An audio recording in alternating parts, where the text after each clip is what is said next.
Welcome back to Wake Up America. I'm Alison Maloni. Time now for our financial focus with our two money men. First, business and market analyst Seth Denson and accounting professor at Montclair State University, Dan Geltrude. Gentlemen, happy Monday to you. Good to be here. Morning, Allison.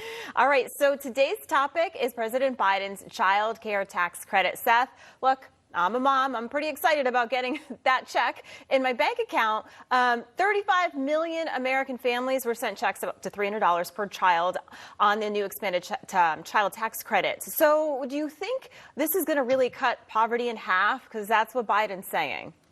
Well, that's what they are saying. And could it? Sure. Will it?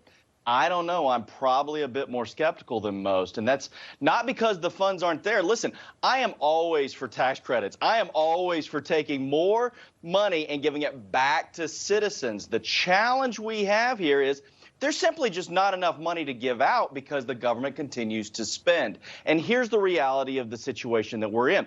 Over 50% of Americans live paycheck to paycheck. So with the government just giving out money, or I should say returning the people's money back, without any form of financial literacy, all we might be doing is expanding this paycheck to paycheck living. And my fear is that too many Americans won't understand what to really do with this money to help lift themselves out of poverty. Yeah, Dan, some critics, they've framed this tax credit as basically a repackaged version of welfare. Do you agree?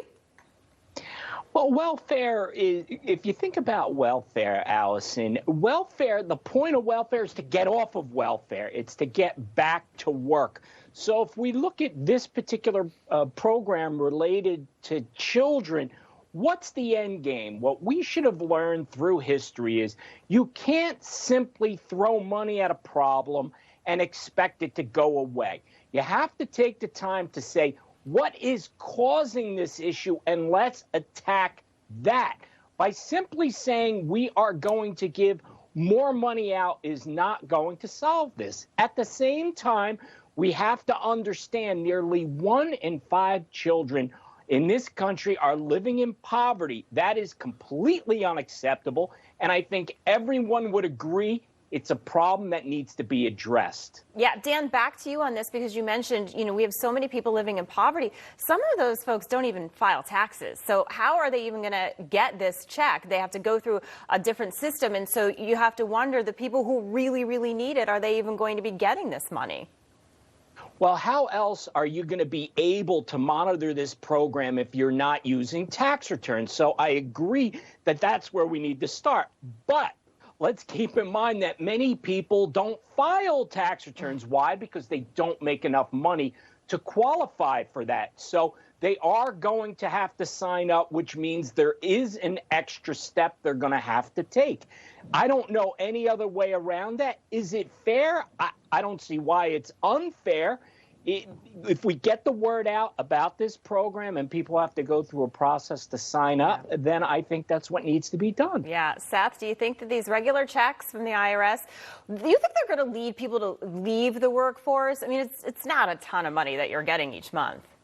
Well, it's not. And Allison, you alluded to your kids. I've got kids. It's going to cost a whole lot more than what the government's going to give to raise these kids. And so certainly I hope that that's not the case. There may be some on the lower income thresholds that look to do it. There may be people that take advantage of this and say, well, listen, this is going to help cover child care for me. So maybe I'll go into the workforce. A lot of parents have to decide, is what I'm making enough to offset the cost of child care? So my hope is that this could stimulate that. But here's the reality, and this is what Americans need to know.